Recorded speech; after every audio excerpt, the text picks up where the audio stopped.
Hello guys, magandang gabi po sa ating lahat.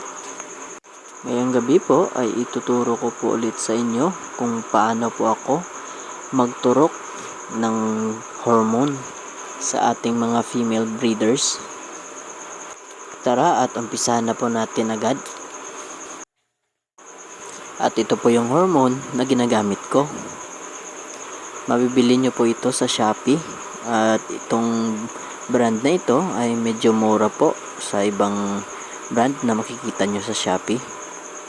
At ito na po yung unang breeder na titimbangin natin. At ang breeder na ito ay nagtitimbang ng 768 grams. Ang ratio po ng Ovaprim or hormone po na ituturok natin sa breeder ay 0.5 ml per 1 kilo po na breeder. At dahil 768 grams lang yung breeder natin, ang ituturo ko po ay 0.38 ml. Sa pagtuturok po, sundin nyo lang po ang gagawin ko.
So ayan, tapos na po ako magturok at mag-aantay na lamang po tayo ng 12 hours at pwede na po nating himasin ang kanilang mga tiyan para makuha po natin ang mga itlog.